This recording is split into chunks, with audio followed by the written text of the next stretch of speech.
चला नमस्कार मित्रांनो, स्पर्धा परीक्षा मराठी चॅनलमध्ये आपले स्वागत आहे। आज आहे 8 जून 2023 आणि या व्हिडिओमध्ये आपण 8 जूनचे संबंधित महत्त्वाचे करंट अफेअर्सचे प्रश्न पाहणार आहोत। सुरू करूयात आजच्या आपल्या पहिल्या प्रश्नापासून। पहिला प्रश्न आहे, युवकांना रोजगारक्षम कौशल्य मिळवून देण्यासाठी मुख्यमंत्री शिका आणि कमवा किंवा शिका व कमवा लर्न अँड अर्न नावाची योजना नुकतीच कोणी सुरू केली आहे? तर ही योजना जी आहे ती नुकतीच मध्य प्रदेश राज्य सरकारने सुरू केली आहे।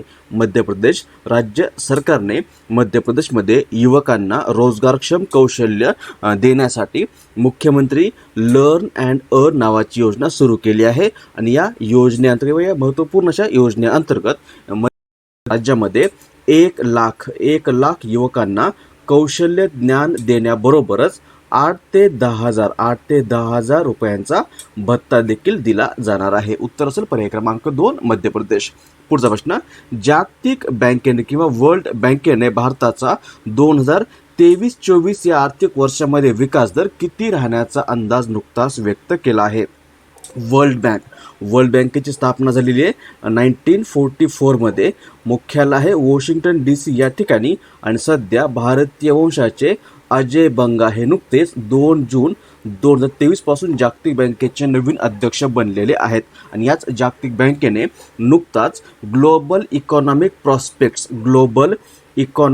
प्रॉस्पेक्ट्स नावाचा अहवाल प्रसिद्ध केला आहे आणि यामध्ये भारताचा आता 2023-24 या आर्थिक वर्षामध्ये विकास दर 6.3% राहील असा अंदाज व्यक्त करण्यात आलेला आहे। त्यामुळे पर्याय क्रमांक 3 6.3% हे याचं बरोबर उत्तर आहे। खालीलपैकी कोणता दिवस जागतिक अन्न सुरक्षा दिन किंवा वर्ल्ड फूड सेफ्टी डे म्हणून साजरा करण्यात येतो? उत्तर आहे पर्याय क्रमांक 2 7 जून। 7 जून हा दिवस दरवर्षी जगभरात दूषित अन्न व पाणी याचे आरोग्यावर होणारे परिणाम याकडे लक्ष वेधणे या उद्देशाने दरवर्षी जागतिक अन्न सुरक्षा दिन म्हणून साजरा केला जातो। हा दिवस United Nations food and agriculture organization या संघटनेकडून 2018 मध्ये स्थापन झालेला आहे आणि पहिल्यांदा हा दिवस 7 जून 2019 या दिवशी साजरा करण्यात आला होता आणि 2023 या वर्षामध्ये हा दिवस फूड स्टँडर्ड सेव्ह लाईफ या थीमखाली साजरा करण्यात आलेला आहे। अन्न सुरक्षा विधेयक पारित करणारं भारतामधलं पहिलं राज्य ते आहे छत्तीसगड आणि भारतामधलं पहिलं अन्न सुरक्षा संग्रहालय तामिळनाडूमध्ये तंजाऊर या ठिकाणी उभारण्यात आलं आहे, हे देखील लक्षात ठेवा। पुढचा प्रश्न, खालीलपैकी कोणत्या देशाने नुकतीच फताह नामक हायपरसोनिक बॅलिस्टिक मिसाईलची यशस्वी चाचणी किंवा यशस्वी परीक्षण केलं आहे? याचं परीक्षण जे आहे ते नुकतंच इराण या देशाने केलेलं आहे, म्हणजे पर्याय क्रमांक 2 इराण हे याचं बरोबर उत्तर असेल। हे एक हायपरसोनिक बॅलिस्टिक मिसाईल क्षेपणास्त्र आहे, नाव आहे फताह आणि याची मारक क्षमता आहे 1400 किलोमीटर। त्यामुळे पर्याय क्रमांक 2 इराण हे याचं बरोबर उत्तर असेल। इराण राजधानी आहे तेहरान ही इराणची राजधानी आहे। सध्या प्रेसिडेंट आहेत इब्राहिम रईसी आणि चलन किंवा करन्सी आहे इराणियन रियाल। नुकतेच 2 दिवसीय भारत दौऱ्यावर आलेले लॉयड ऑस्टिन खालीलपैकी कोणत्या देशाचे संरक्षण मंत्री आहेत? नुकतेच जून 2023 या महिन्यामध्ये 2 दिवसीय दौऱ्यावर आलेले हे लॉयड ऑस्टिन जे आहेत हे अमेरिकेचे संरक्षण मंत्री आहेत। त्यामुळे पर्याय क्रमांक 2 अमेरिका हे याचं बरोबर उत्तर असेल। पुढचा प्रश्न, नुकतेच प्रकाशित झालेले Kathakali dance theatre a visual narrative of sacred Indian mime हे पुस्तक कोणी लिहिले आहे? हे पुस्तक के गोपालकृष्णन यांनी लिहिलेलं पुस्तक आहे। पर्याय क्रमांक 1 के गोपालकृष्णन हे एक प्रसिद्ध लेखक, छायाचित्रकार व केरळ कला परंपरेमध्ये विशेष तज्ज्ञ असलेले व्यक्ती आहेत आणि यांचं हे पुस्तक आहे Kathakali dance theatre a visual narrative of sacred Indian mime. पर्याय क्रमांक 1 हा कथकली जो आहे हा नृत्य प्रकार आहे। बऱ्याच परीक्षेमध्ये नृत्य प्रकार आणि राज्य यावर प्रश्न आलेले आपल्याला आढळून येतात, त्यामुळे काही महत्त्वाचे नृत्य प्रकार आणि राज्य आपल्याला माहिती असणं आवश्यक आहे। त्यामध्ये एक आहे हा कथकली हा कोणत्या राज्याचा नृत्य प्रकार आहे असं विचारलं तर लक्षात ठेवा कथकली हा केरळचा नृत्य प्रकार आहे। कथकली सोबतच मोहिनी अट्टम हा देखील नृत्य प्रकार आहे। मोहिनी अट्टम असेल किंवा कुरावारकली हे तीनही नृत्य प्रकार जे आहेत हे केरळ या राज्याचेच नृत्य प्रकार आहेत। कथकली, मोहिनी अट्टम आणि करा नाही कुरा आहे, कली हे तीनही केरळ या राज्याचे नृत्य प्रकार आहेत. त्यानंतर भरतनाट्यम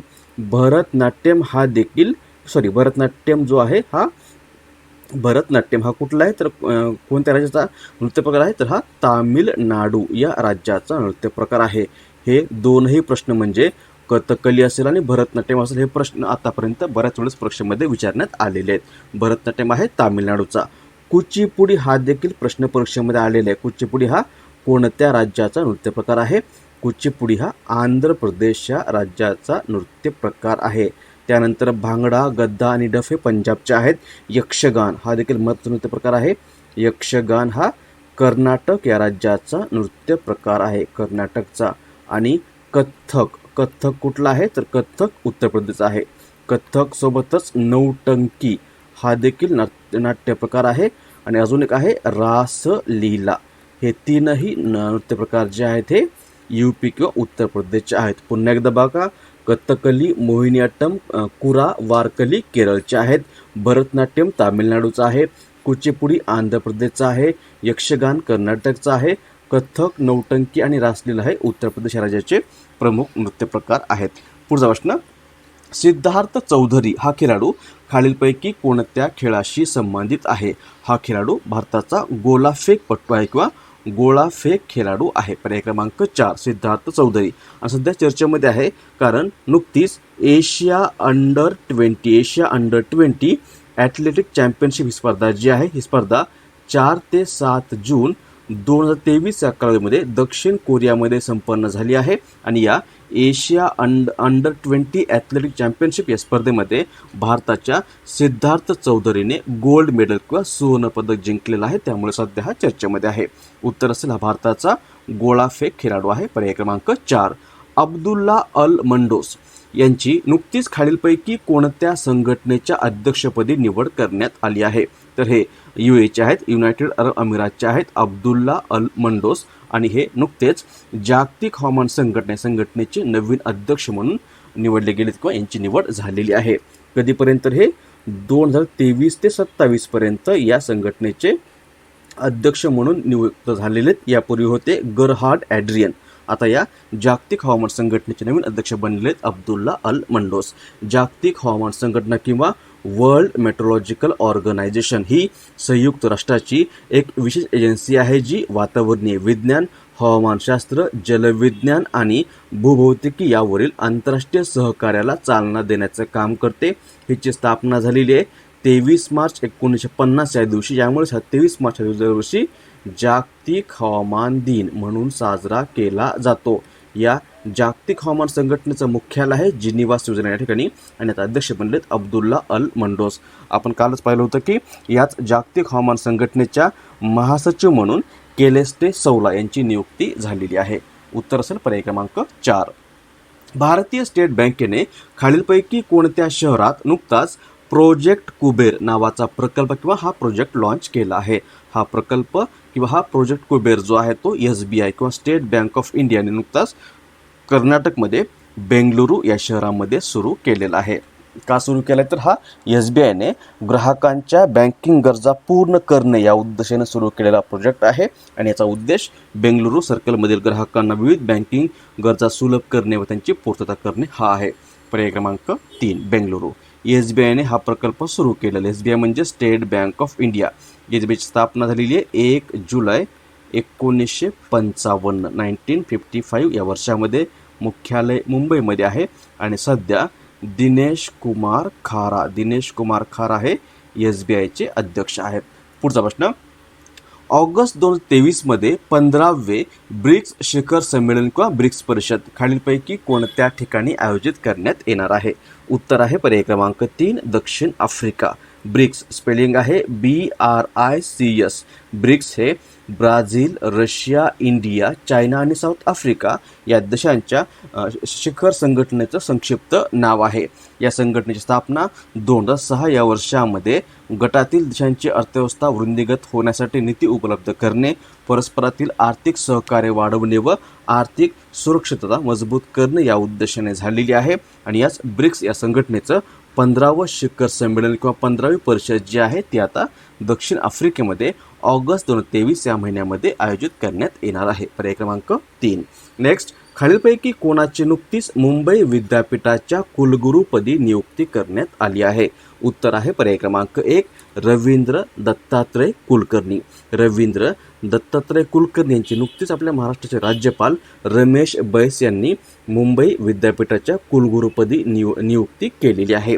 मुंबई विद्यापीठ हे भारतातील सर्वात जुन्या 3 विद्यापीठांपैकी एक आहे. 3 मध्ये अजून कोण कोण आहेत? एक आहे मद्रास, त्यानंतर दुसरं आहे कलकत्ता विद्यापीठ आणि तिसरं आहे मुंबई विद्यापीठ. हे भारतामधली सर्वात जुनी 3 विद्यापीठ आहेत. यातल्या मुंबई विद्यापीठ स्थापना जी आहे ती 1870 झाली. तिघाची स्थापना 1857 झालेली आहे. मुंबईत देखील 1857 झालेली आहे. आणि हे विद्यापीठ 1996 या वर्षापर्यंत बॉम्बे विद्यापीठ म्हणून ओळखलं जायचं. 1996 मध्ये बॉम्बेचं नाव जे आहे ते मुंबई करण्यात आलेलं आहे. यामुळे आता हे विद्यापीठ मुंबई विद्यापीठ म्हणून ओळखलं जातं किंवा मुंबई विद्यापीठ याला म्हटलं जातं.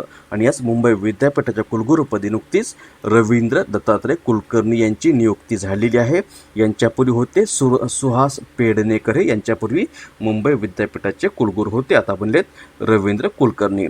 सोबतच डॉक्टर सुरेश गोसावी जे आहेत यांची पुणे विद्यापीठाच्या कुलगुरूपदी आणि डॉक्टर सुरेश वामनगीर यांची सावित्रीबाई फुले पुणे विद्यापीठ या विद्यापीठाच्या कुलगुरूपदी नियुक्ती झालेली आहे.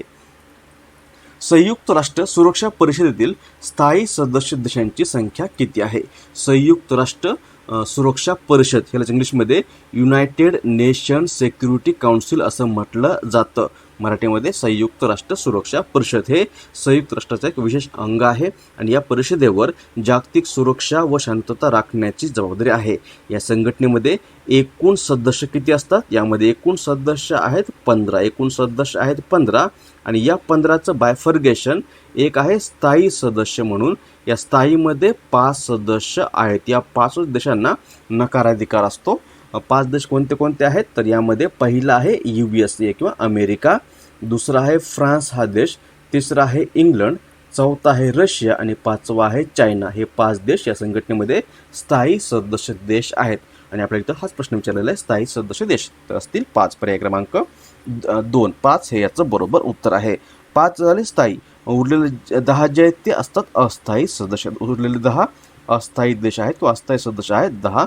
आणि या 10 देशांची निवड संयुक्त राष्ट्राच्या सदस्य राष्ट्रामधून 2 वर्षासाठी केली जाते. आणि हा सध्या मुद्दा आपण इथे घेतलेल्या कारण नुकतंच युनायटेड नेशन जनरल असेंब्लीने Algeria, Guyana, Sierra Leone, Slovenia आणि दक्षिण कोरिया या 5 देशांची युनायटेड नेशन सिक्युरिटी काउन्सिलमध्ये 1 जानेवारी 2024 या वर्षापासून किंवा या दिवसापासून 2 वर्षासाठी अस्थायी सदस्य म्हणून निवड केलेली आहे. त्यामुळे पर्याय क्रमांक 2 हे आपलं बरोबर उत्तर असेल.